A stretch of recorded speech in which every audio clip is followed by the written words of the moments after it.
Hello welcome to all friends. आज के इस वीडियो में देखेंगे कि हार्ट किस प्रकार से डबल सर्कुलेटरी सिस्टम या फिर सिंगल सर्कुलेटरी सिस्टम को निभाता है या फिर किस प्रकार से इसके ऊपर हार्ट कार्य करता है। इससे पहले हमने ईसीजी का अध्ययन किया था जिसमें हमने पढ़ी थी पीक्यूआरएस टी जो वेव्स थी उनका अध्ययन किया था, जिसमें हमने कुछ कई थी पढ़ी थी जैसे कि पी तरंग है, आर तरंग है, पी क्यू है, एस टी है। इन सब का अध्ययन हमने किया था। तो स्टार्ट करते हैं सिंगल हार्ट सर्किट या फिर सिंगल हार्ट सर्कुलेटरी सिस्टम। देखो सबसे पहले हम देखें कि जो फिश होती है, इन फिश में नलिकाकार ब्रेंकियल हार्ट या फिर वीनस हार्ट होता है। इनके वीनस हृदय में एक ओर से निकलकर शुद्धिकरण हेतु जल क्लोमों में चला जाता है। इसे हृदय का गहरा परिपथ कहते हैं। हालांकि इस चीज़ का अध्ययन हमने जब हार्ट का चैप्टर स्टार्ट किया था उसमें ही सबसे पहले इन हार्ट के बारे में पढ़ा था, जिसमें हार्ट हमने कई दो प्रकार के पढ़े थे, एक तो मायोजेनिक और न्यूरोजेनिक हार्ट का अध्ययन किया था। उभयचरों व सरीसृपों में यानी कि उभयचर व सरीसृप में दाहिने व बाएं आलिंद अलग अलग विभाजित होते हैं। यानी कि जो सरीसृप होते हैं और जो उभयचर जो एनिमल्स होते हैं उनमें आलिंद दायां और बायां अलग अलग होता है। दाहिना आलिंद अशुद्ध रक्त और बाएं आलिंद में शुद्ध रुधिर होता है, लेकिन नीले एक ही होता है। यानी कि सरीसृप में जो हार्ट होता है त्रिकक्ष यानी कि दो आलिंद और एक नीले होता है, ये हमें देखने को मिलेगा। ठीक है, लेकिन नीले एक ही होता है। ये हमने देख लिया कि जो सरीसृप कुछ उभयचर एनिमल होते हैं जिनका हार्ट कैसा होता है, त्रिकक्षीय होता है, यानी कि दो आलिंद और एक नीले होता है। ऐसे हृदय में शुद्ध व अशुद्ध रुधिर यहाँ आकर मिल जाते हैं। तो इनमें कैसा सर्कुलेटरी सिस्टम होता है, सिंगल हार्ट सर्किट या फिर सिंगल हार्ट सर्कुलेटरी सिस्टम होता है। अब हम अध्ययन इस चीज़ को देखेंगे कि डबल हार्ट सर्कुलेटरी सिस्टम क्या होता है। ये चीज़ हम कई बार पहले ही पढ़ चुके हैं कि वुमेन्स में जो हार्ट में होता है किस प्रकार का ब्लड सर्कुलेट होता है, डबल सर्कुलेटरी सिस्टम होता है, यानी कि डबल हार्ट सर्कुलेशन। देखो सभी पक्षियों, स्तनधारियों में और कुछ रेप्टाइल्स जैसे जिसमें मगरमच्छ और घड़ियाल में हृदय दो आलिंद व दो नीलों में विभाजित रहता है। अतः हृदय के भीतर परिसंचरण के समय शुद्ध व अशुद्ध रुधिर बिल्कुल अलग अलग रहते हैं। यानी कि जो डबल हार्ट सर्कुलेशन होता है उसमें जब आलिंद और नीले अलग अलग होंगे तो इसमें भी क्या होगा, शुद्ध व अशुद्ध रक्त क्या होंगे, अलग अलग रहते हैं। हृदय का दाहिना भाग ये हमने पहले ही पढ़ लिया, डायग्राम में कई बार पढ़ चुके हैं कि हार्ट का जो राइट पार्ट होता है, राइट एट्रियल और राइट वेंट्रिकल होता है, वह अशुद्ध रक्त को फेफड़ों में भेजता है। ठीक है, अशुद्ध रक्त को किस में भेजेगा, फेफड़ों में भेजेगा, लंग्स में भेजता है। वह बायां भाग शुद्ध रुधिर को शरीर के विभिन्न भागों में भेजता है। कहने का मतलब जो राइट पार्ट है वहाँ से अग्रशिरा पश्चिमाशिरा अशुद्ध रक्त को लेके आती है, और राइट एट्रियल से ब्लड किस में जाएगा, जो कपाट होते हैं त्रिकपाट से होके वेंट्रिकल में, वेंट्रिकल से कहाँ जाएगा, लंग्स में जाएगा। यानी कि जो राइट वेंट्रिकल होता है वहाँ से किस में जाएगा, पल्मोनरी आर्टरी द्वारा किस में जाएगा, लंग्स में जाएगा। ठीक है, हृदय का दाहिना भाग पल्मोनरी हृदय व बायां भाग सिस्टेमेटिक हृदय कहलाता है। यानी कि दाएं भाग को अपन कह सकते हैं पल्मोनरी हार्ट और बाएं भाग को अपन बोल सकते हैं सिस्टेमेटिक हार्ट कह सकते हैं।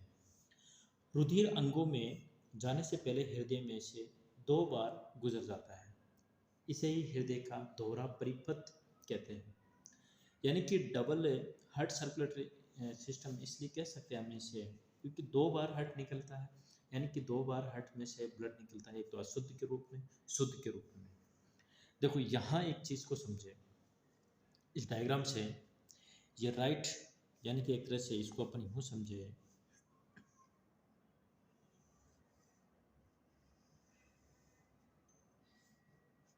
ये हमारा हार्ट है।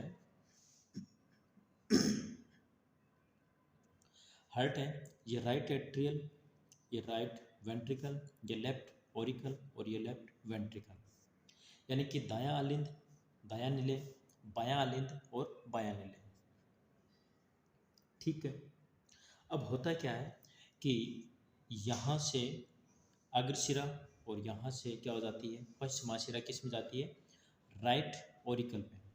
ब्लड कौन सा इसमें, अशुद्ध रक्त, यानी कि डी ऑक्सीजनेटेड ब्लड है, जो किसमें होता है, ओरिकल या फिर एट्रियल होता है, यानी कि आलिंद में होता है। आलिंद से ब्लड किस में जाएगा, राइट वेंट्रिकल में। ये कौन सा ब्लड है, ये है डी ऑक्सीजनेटेड ब्लड, यानी कि अशुद्ध रक्त होता है। और यहीं से अशुद्ध रक्त पल्मोनरी आर्टरी के माध्यम से कहाँ जाएगा, लंग्स में जाएगा, और लंग्स से क्या होगी, ऑक्सीजन लेंगे, यानी कि जो डी ऑक्सीजनेट ब्लड है वो किसमें कन्वर्ट होता है, ऑक्सीजनेट ब्लड में बदल जाता है। अब फिर यहाँ पर क्या जाता है, पल्मोनरी वेन के माध्यम से, पल्मोनरी वेन के माध्यम से ये कहाँ जाएगा, किसमें, लेफ्ट ओरिकल या फिर जिसे अपन बोलते हैं बायां अलिंद, बायां अलिंद से किससे जाएगा, बाएं नीले में। फिर बाएं नीले से अपनी बॉडी में डोर्सल एरोटा यानी कि महाधमनी चाप के माध्यम से, पृष्ठ महाधमनी के माध्यम से शरीर के विभिन्न अंगों में प्रवाहित हो जाता है। इस प्रकार से ये कैसा शरीर परिसंचरण तंत्र हो गया है, एक तरह से दोहरा परिसंचरण तंत्र जिसे अपन कह सकते हैं, यानी कि डबल हार्ट सर्कुलेशन सिस्टम, यानी कि एक बार अशुद्ध रक्त, फिर यहाँ से शुद्ध रक्त अपनी बॉडी में प्रवाहित होता है। यही क्या होता है, डबल हार्ट सर्कुलेशन सिस्टम। ठीक है, कोई ज़्यादा बड़ी विशेष बात नहीं है, क्योंकि इस चीज़ को हम कई बार डायग्राम से समझ चुके हैं।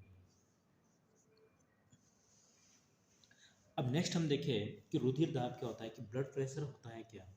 देखो, रुधिर के धमनियों में, रुधिर के धमनियों में प्रवाहित होने से धमनियों के भीतर एक जल स्थितिक दाब उत्पन्न होता है, जिसे रुधिर दाब कहते हैं। यानी कि धमनियों में एक प्रकार का ब्लड एक प्रेशर उत्पन्न होता है, जिसे हम बोल सकते हैं रुधिर दाब या फिर ब्लड प्रेशर।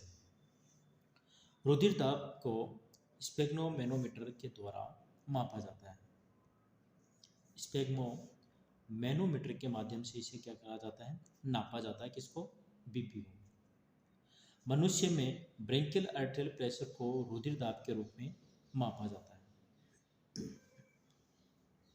यानी कि जो ब्रेंकियल आर्टेरियल प्रेशर को रुधिर दाब के रूप में नापते हैं। एक स्वस्थ व्यक्ति में रुधिर दाब कितना होता है, 120 से 80 mmHg होता है।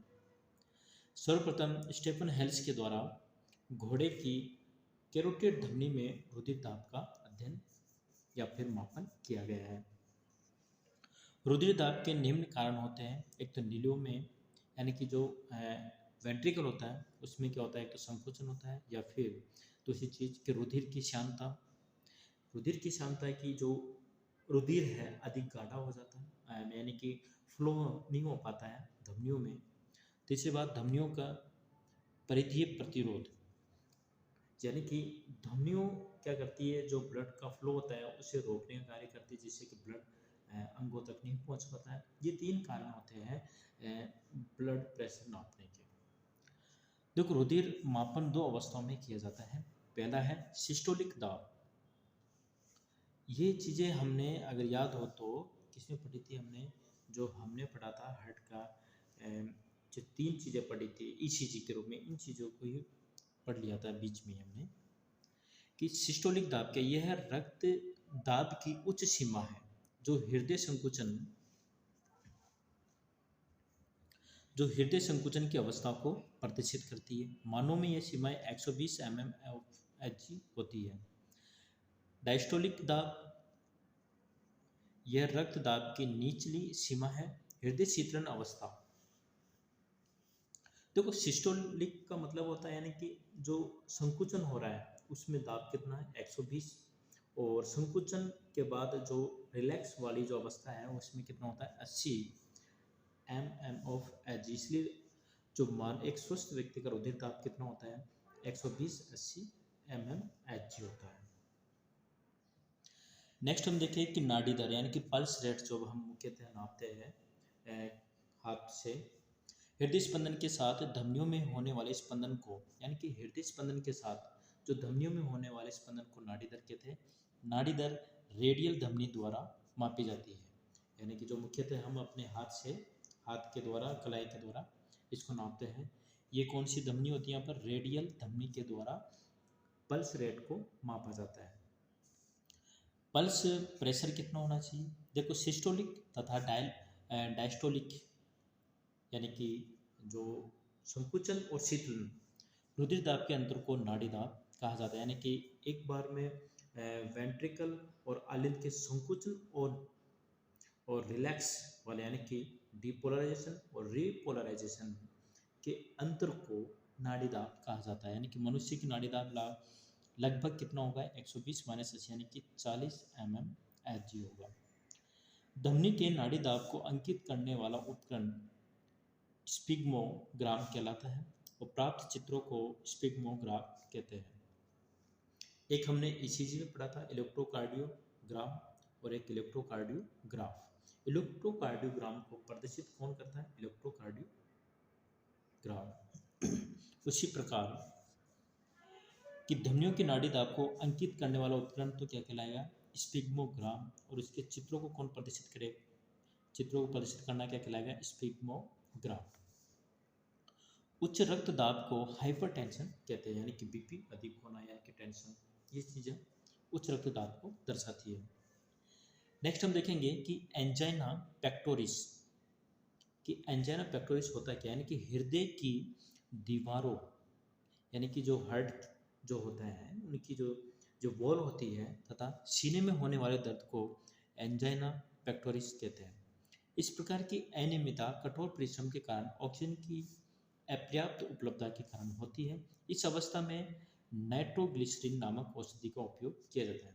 यानी कि एंजाइनोपेक्टोरिस होता क्या है? इसमें क्या होता है कि जो हमारे हार्ट की दीवारें होती है, यानी कि जो वॉल होती है, इसके पार पाए जाने वाली एपिकार्डियम, पेरिकार्डियम, जो एक वॉल पाई जाती है, तो ये मुख्यतः उन लोगों को होता है जो अधिक हार्ड वर्क करते हैं और यानी कि उनके ऊपर, यानी कह सकते हैं हम एक तरह से ऑक्सीजन की पूर्णतः सप्लाई नहीं हो पाती है बॉडी में, तो उस कंडीशन में सीने में एक दर्द सा स्टार्ट हो जाता है, यानी एक तरह से दर्द होना स्टार्ट हो जाता है, जिसे अपन बोलते हैं एंजाइना पेक्टोरिस। यानी कि जरूरी नहीं कि दर्द हुआ कि यही डिजीज हो रही है, ये डिजीज तब होगी जब आप हमारी बॉडी में ऑक्सीजन की पूर्णतः सप्लाई नहीं हो पाती। ठीक है, एक मेडिसिन बताई गई कि नाइट्रोग्लिसरीन नामक औषधि का उपयोग इसमें कर सकते हैं। नेक्स्ट है कि मायोकार्डियल इन्फार्क्शन। कि मायोकार्डियल इन्फार्क्शन है क्या? कि यह भी एक हृदय पेशी से संबंधित रोग है। यह रोग रुधिर परिसंचरण में थ्रोम्बस के बनने के कारण हार्ट की अपर्याप्त उपलब्धता से होता है। यानी कि जब ब्लड क्लॉट हो जाता है तो ब्लड की सप्लाई नहीं हो पाती और ऑक्सीजन की पूर्ति नहीं हो पाती है, तो उस कंडीशन को क्या दर्शाता है? मायोकार्डियल इन्फ्राक्शन। देखो, रक्तदाब को प्रभावित करने वाले कारक है एक तो भावुकता, उत्तेजनता, यानी कि इमोशनल और एक्साइटमेंट। उत्तेजित अवस्था या भावुकता में रुधिर दाब बढ़ता है, यानी कि एक तो अधिक भावुक होने, यानी कि टेंशन हो जाते हैं, यानी कि बहुत इमोशनल हो, और एक अधिक एक्साइटमेंट यानी कि उत्तेजना, अधिक खुशी, यानी कि उस चीज़ में भी क्या होती है? बीपी अधिक होती है। भोजन को लेने के तुरंत बाद थोड़ा बीपी बढ़ता है, क्योंकि ऑक्सीजन की सप्लाई, हम इसमें एनर्जी लेते हैं, तो उस कंडीशन में क्या होता है कि बीपी बढ़ता है। लिंग में, यानी पुरुष की तुलना में महिलाओं में बीपी कुछ कम होता है। मोटापे में बीपी बढ़ जाता है। डर, भय, कुछ आनुवंशिक स्थितियाँ, एड्रिनल स्त्रावण के समय बीपी कुछ बढ़ जाता है। ये चीज़ हमने ग्लैंड्स के दौरान अच्छे से समझी थी। कठोर परिश्रम यानी कठोर शारीरिक परिश्रम के समय भी बीपी बढ़ जाता है। रुधिर नलिकाओं का संकोचन, यानी कि प्रमुख रूप से धमनियों और केशिकाओं में अधिक संकोचन से बीपी बढ़ जाता है। यानी कि जो धमनियाँ होती है, जो केशिकाएं होती है, उनके कांटेक्ट होने के, यानी कि सिकुड़ने की वजह से ब्लड का फ्लो नहीं हो पाता है। ब्लड का फ्लो नहीं होगा तो ऑक्सीजन की पूर्ति नहीं होगी, तो उस कंडीशन में भी क्या होता है कि बीपी बढ़ने लगता है।